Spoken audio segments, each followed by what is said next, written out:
राजस्थान का असली शेर कौन? राजस्थान के लोगों के दिलों में है कौन? रविंद्र सिंह भाटी या फिर हनुमान बेनीवाल? आज बताएंगे आपको सबको डिटेल में इस वीडियो में, इसलिए बने रहेगा आखिर तक हमारे साथ। नमस्कार, मैं हूं चेतना शर्मा। आप देखना शुरू कर चुके हैं संवाद भारत का, भारत के लिए।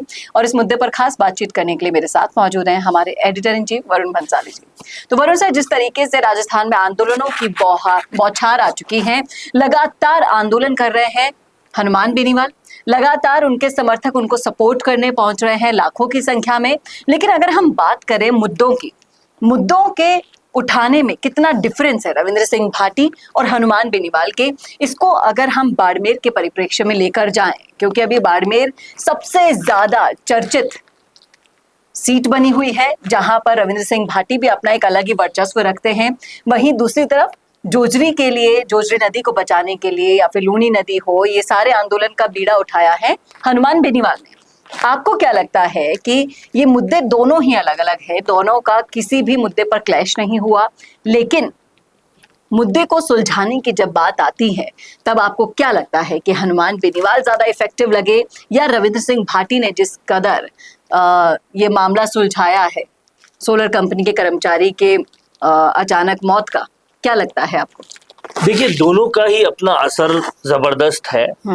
और सवाल सबसे बड़ा ये है कि आज के वक्त में जो लोग आंदोलन कर रहे हैं वो या तो रविंद्र सिंह भाटी है, या फिर हनुमान बेनीवाल और उनकी टीम है, या फिर नरेश मीणा है। लेकिन कांग्रेस कहाँ है?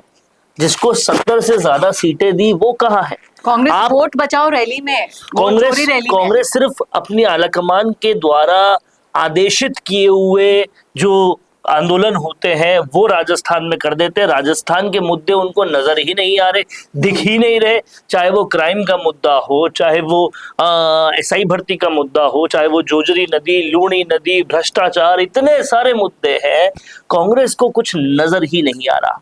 लेकिन अगर बात करें भाटी और बेनीवाल की, तो दोनों की अपनी स्टाइल अनोखी है।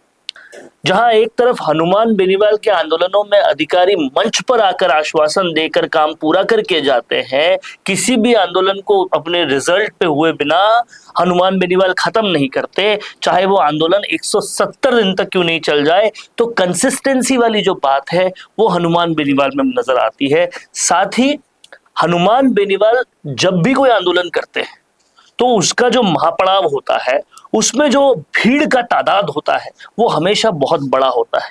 जबकि रविंद्र सिंह भाटी के आंदोलन में भीड़ नहीं होती, पर उनका जो असर है वो बिना भीड़ के भी दिखता है। और कहीं ना कहीं वो जो भी मुद्दा उठाते हैं उस पर एक्शन तो करवा ही लेते हैं, चाहे वो खेजड़ी का मुद्दा हो, चाहे वो अभी जो सोलर कंपनी के जो कर्मचारी वाला मुद्दा हो, ये सारे मुद्दों में वो एक्शन तो करवा ही लेते हैं। तो कहीं ना कहीं दोनों ही असरदार है। लेकिन सबसे बड़ी बात यह है कि बिना इलेक्शन पास में हुए जो लाखों की भीड़ ला पा रहा है वो कौन है? और आप इस बात को समझिए कि जिस भी नेता के यहाँ अगर लाखों की भीड़ आ रही है और वो सत्ता का हिस्सा नहीं है, यानी कि बिना सरकारी मशीन का उपयोग करे अगर लाखों की भीड़ आ रही है, तो कोई अपनी दिहाड़ी छोड़ रहा होगा, कोई अपनी नौकरी छोड़ रहा होगा, कोई अपना 2 वक्त के खाने के इंतजाम छोड़ रहा होगा, कोई अपना घर छोड़ रहा होगा।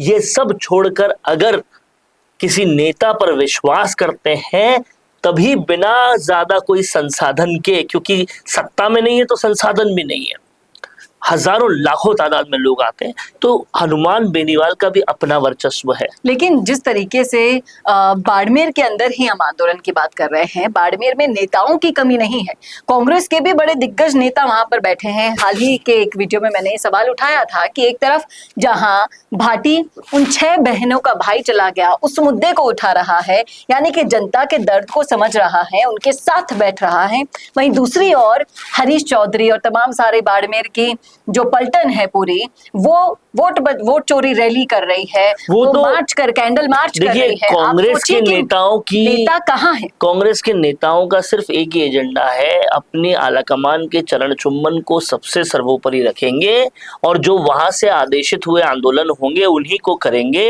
राहुल गांधी को अगर कांटा भी चुभ जाए तो यहाँ बड़ा आंदोलन हो जाएगा। लेकिन एसआई भर्ती, पेपर लीक में हजारों लाखों लोग पीड़ित हो, कांग्रेस को सांप भी नहीं सूंघेगा। झालावाड़ में स्कूल गिर गई, कांग्रेस एक बाइट देके इतिश्री कर लेती है। तो कांग्रेस तो कहीं ना कहीं लचर विपक्ष के श्रेणी में सबसे ऊपर आती है। लेकिन अब थार की अपनायत बदल रही है। आप देखिए चारों तरफ अलग ही नजारा है भाटी को लेकर, बेनीवाल को लेकर। और अगर इस सिचुएशन को भी देखकर अलर्ट मोड पर नहीं आई कांग्रेस तो सुपड़ा साफ होना तय है। क्या देखिए, समझने वाली बात यह है कि अगर हम भाटी और बेनीवाल को कंपेयर करें तो रविंद्र सिंह भाटी पहले शिव से वोट लेते हैं और शिव की जनता की लगातार सेवा करते हैं, तो वो वहीं पे बने हुए हैं। उसके बाद बाड़मेर, जैसलमेर, बालोतरा के लोकसभा क्षेत्र में 6 लाख से ज्यादा वोट लाते हैं और उस जनता से संपर्क में रहते हैं। अब अगर वो कोई आंदोलन करते हैं तो उस पर असर होना बनता है क्योंकि जनता उनके साथ है, लेकिन फिर भी वो भीड़ की तादाद उनके साथ नजर नहीं आती। लेकिन अब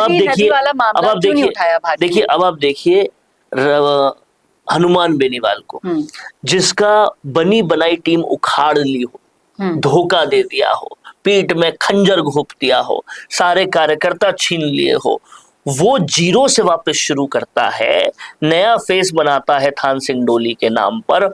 और फिर जोजरी नदी के नाम पर अगर हजारों लाखों लोग ला रहे हैं तो आप बताइए 6 लाख वोट, शिव विधानसभा, सब कुछ होते हुए उतनी भीड़ नहीं ला पाना और सब कुछ छीन कर भी लोगों को अपनी तरफ आकर्षित कर पाना, ये अंतर है भाटी और बेनीवाल में।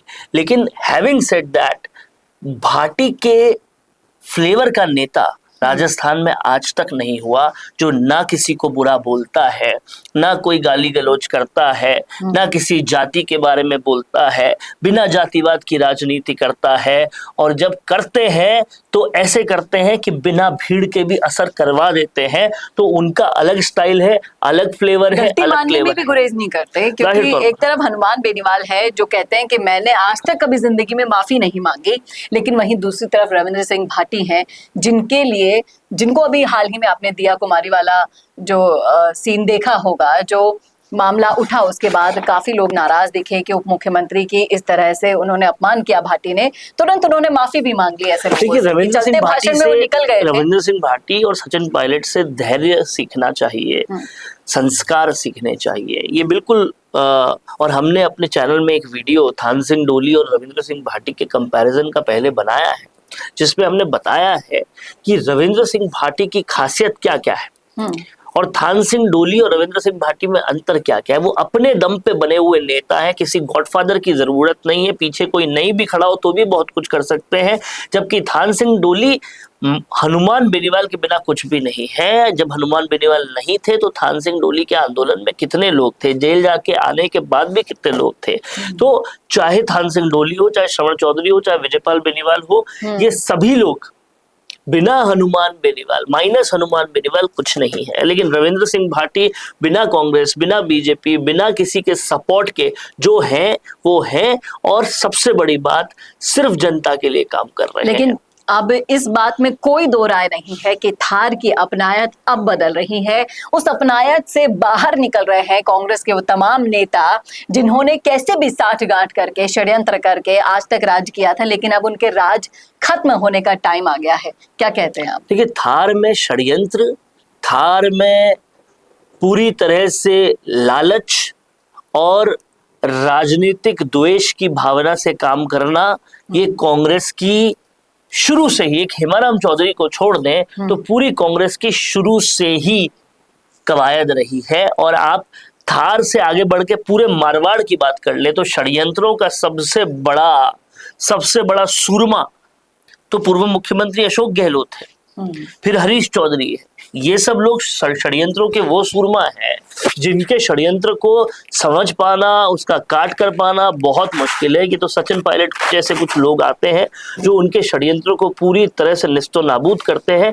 नहीं तो आप देख लिया अपने षड्यंत्रों के जरिए उन्होंने क्या क्या नहीं किया। हरीश चौधरी ने उमेदा को ले लिया, हरीश चौधरी ने हेमाराम जी को बैठा दिया, हरीश चौधरी ने कैसे भी करके अपना वर्चस्व बनाने के लिए सबको खा गए, अमीन खान को खत्म करा, ये सब दिखता है। और पूर्व मुख्यमंत्री अशोक गहलोत की बात करें तो उन्होंने तो किस किस को खत्म किया ये समझ में आता है। लेकिन अमीन खान की वापसी भी कहीं ना कहीं हरीश चौधरी के लिए एक बहुत बड़ा झटका है। देखिए, अमीन खान की वापसी दिखाती, बताती, समझाती, जताती ये है कि अगर अमीन खान वापस आ रहे हैं तो उसमें अशोक गहलोत का बड़ा हाथ है। और वो जो कार्यक्रम बाड़मेर में हुआ था जिसमें अशोक गहलोत चाहते थे कि अमीन खान आए, हरीश चौधरी ने नहीं आने दिया, उसको कैसे वापस बाउंस बैक करना है ये अशोक गहलोत ने करके दिखाया और बताया कि आलाकमान से मेरी सांठगांठ अभी तक भी है।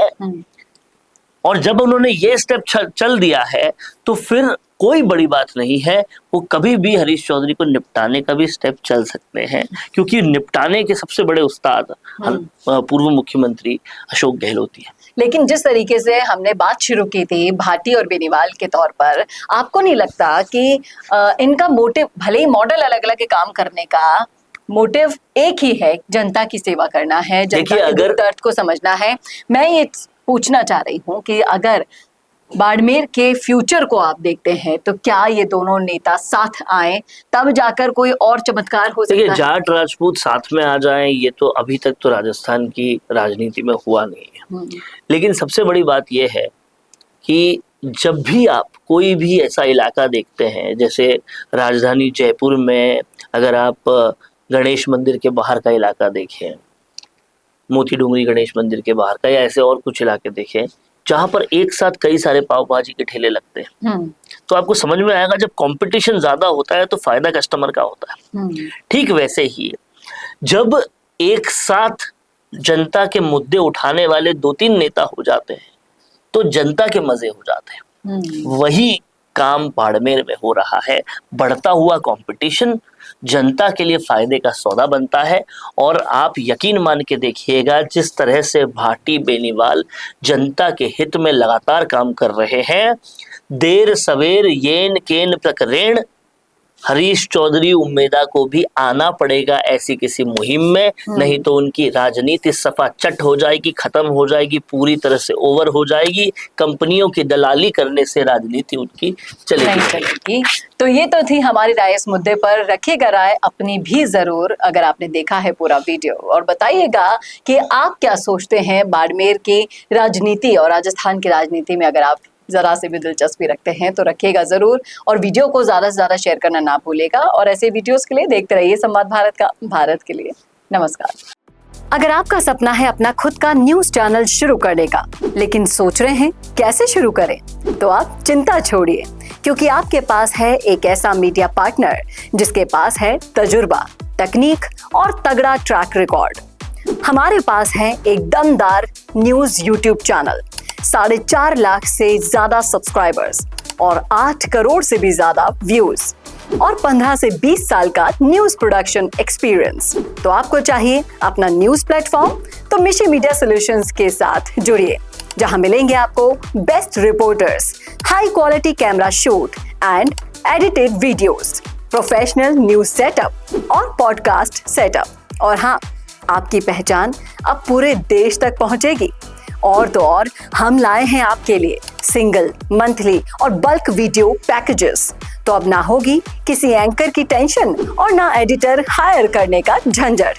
तो इंतजार किस बात का है, आज ही जुड़िए मिशी मीडिया सॉल्यूशन से और बनाइए अपना खुद का न्यूज ब्रांड। अधिक जानकारी के लिए अभी कॉल करें।